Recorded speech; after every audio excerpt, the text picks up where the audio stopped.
Right, quite a bit to update with that DJI Support a little later. I just gotta go to a fitting right now, so I'll do it afterwards once I get this all done. Oh, a general thought, it just seems like they're all scattered all over the place. That's what I feel anyways in terms of the support. It feels like everyone's like in a different country or in a different state and they don't communicate with each other. I like that comment too. DJI Support, wouldn't wish it on my worst enemy. Although you guys maybe should take your bets in before I tell you what happened. Do you think they actually answered my questions in details, or do you think it's the same thing saying pay up? Waging your bets now. Alright, let's try to find this place. Should be done pretty quick. See you guys in a bit. Wow, it's funny. Apparently I was double booked. Literally, they had me in the same name and different times. They're like, what's going on? I'm supposed to be here like in the morning. I'm not part of this, so let's see what this is.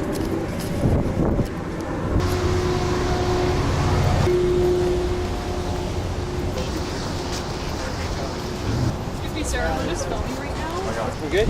Yeah, good to go. Yeah, good start. Yeah. Okay.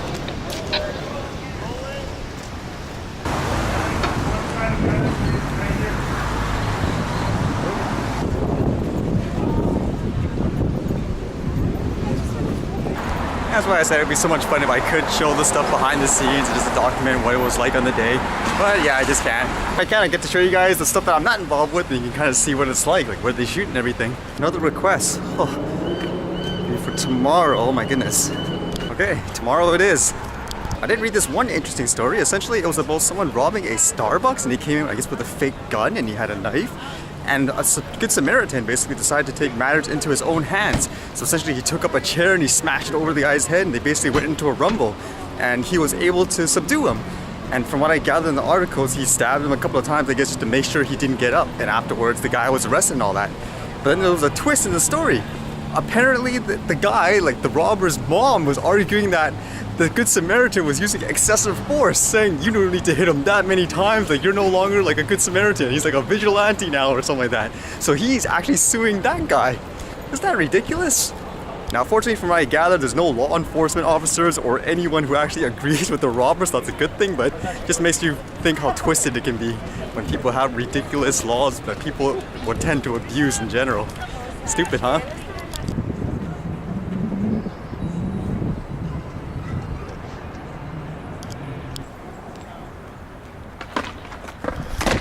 People are going to be restricted to flying those if the laws don't change, huh? Alright, and now onto the DJI Support. Yesterday, that phone call that I missed apparently was from a, quote, supervisor. And so the question is, did they answer my questions? Are they going to process this in a professional way and all that? Unfortunately, based on his phone call, he was confused as to what was going on. Essentially, his message was, he understands that I had some questions, and he just said, again, the gimbal is damaged, so to speak, like with the same response. And he said for my troubles, he was going to give me a 15% discount, so essentially he's confused. Do I want to pay the bill or not so that they can process the repair? So again, to me, it's, why aren't you answering the question? How did that thing get damaged with just normal flight? Since so many people are having the same problem, please explain it to me. It doesn't make sense. And at the same time, if you don't know what happened, how can you guarantee it won't happen again? Because based on what that first customer service guy told me, there is no warranty anymore. Tough luck. You guys could, I don't know, I pay you right now $200, you send it back, it busts again, too bad. Even if it's broken in the same day that I opened the box. So what is the answer? Right, benefit of the doubt though, I basically phoned the number because at first the number said it was from New Jersey. I'm like, New Jersey? Wasn't the DJI in California? So I phoned the number and the person picked up the phone. It seemed like a regular customer service line. And from the person I spoke to, I asked, is this person available? Because this person apparently, to my knowledge, is supposed to be my direct contact. And unfortunately, the person just kept saying, sorry, I can't direct you to the person. I can't direct you to the person, etc., etc. So we're going in a loophole. Basically, that's supposed to be my contact, but they won't actually do it. Okay, I guess I'm stuck talking to this customer service agent again. At first, they asked for my repair number and everything like that, and they basically went through the process to find out what was wrong. And she basically repeated the same thing, saying, oh, this is damaged, you were offered a discount, it looks like the 15%, and they just need to know if I want to repair it or if I disagree with it, then they'll send it back unrepaired and everything like that. After explaining it all again, the good thing was this person actually sat there and listened and asked the questions. Like I said before, that's how it should be. You phone in and go, okay, let me try to understand the situation. So I explained to this person like what I'm looking for in terms of the answers, and this person actually got it, it seems. they understood, like, okay, so you're looking to find out exactly what happened. I also asked for the clarification for the warranty, and this was the funny thing. I was saying what the person told me in the last phone call, you could pay for this, they send it back, tough luck, no warranty. Again, you can open it out of the box and it's broken, too bad.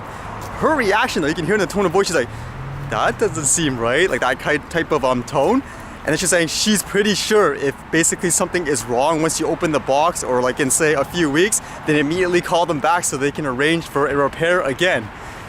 But then she also said, but she can't specifically tell me whether that guarantee is for 2 months or whatever, so she can't do that. And I brought the point, well, that's exactly why I'd rather hear it straight from the supervisor. Because based on what is written and what I was told before, there is no warranty, so please give me the supervisor, simple as that. I said that right in the beginning, didn't I? I mean, if all these lower level customer service people can't give you the answer, let's just jump straight to the point. Let's talk to the supervisor, get their answers from it, and we can proceed forward.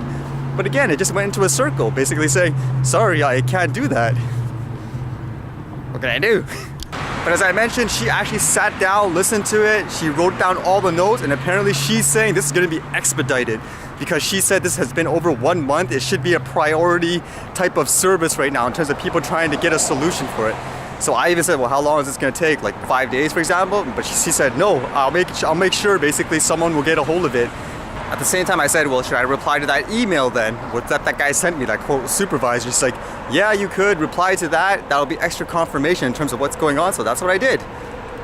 So there's where we're at again. It's essentially kind of like the first time that happened. The guy said, okay, they'll escalate it to the next level. It's kind of like what she said as well.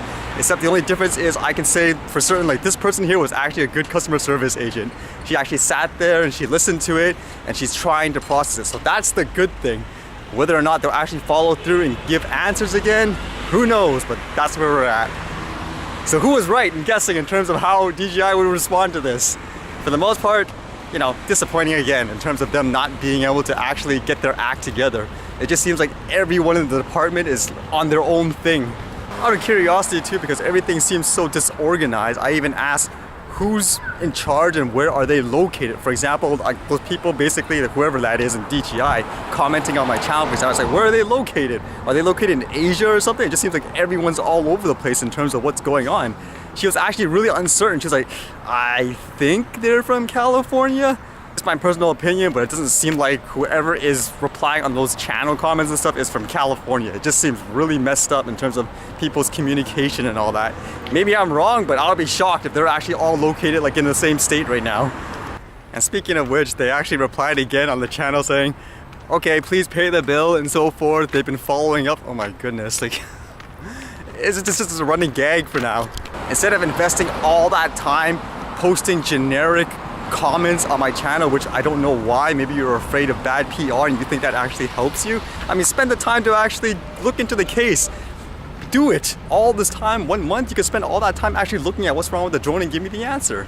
I mean, it seems like all you guys get it, so for some reason it's just them. It's mind-boggling. Although that one lady I phoned too, she seemed to have got it as well. Now, whether or not anything actually happened, that's another question. We wait and see. I mean, that is kind of stupid when I think about it. I mean, you have a supervisor there, they said I'm their direct contact, so if I phone in, why can't you just transfer me to them? Or why can't they just give instructions? If this guy for this account phones in, yes, please transfer them when I'm available. I mean, how ridiculous is that? Man, at this point, it's almost like dealing with a horrible mail courier company or something like that, where you try to phone in and get confirmation, but then they insist in phoning in their own time without actually working it out with the customer. I mean, if you do plan to call me, for example, why don't you give me an actual time or reply to the actual email when I requested for it, saying, yes, please call me in this time or something like that. I mean, it should work both ways for the customer and the business. Otherwise, again, it'll be like a shipping company where when you phone in, they'll say, sorry, we can't send you to that department that can give you exact answers on when your parcel will be delivered. Sorry, you can't do that. So you're just sitting there waiting. Who knows? Maybe I'll be working one time, they'll be busy another. Why can't they just have a cohesive system to say, yes, phone me at this time? Man, this is so horrible, customer service. Right, so 1+ month counting, that's where we're at. Basically, still no answer as to what exactly happened and how, what kind of guarantee will it give me that this will be fixed and for how long. And they gave me, quote, 15% discount for all the trouble, I suppose. What do you guys think about that? Is that worth it? Is that reasonable? Oh, again, this is one interesting journey. I did not expect it to be like this. All right, let's try to find something to edit. It looks like I'm gonna be really busy tomorrow.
All right, see you guys later.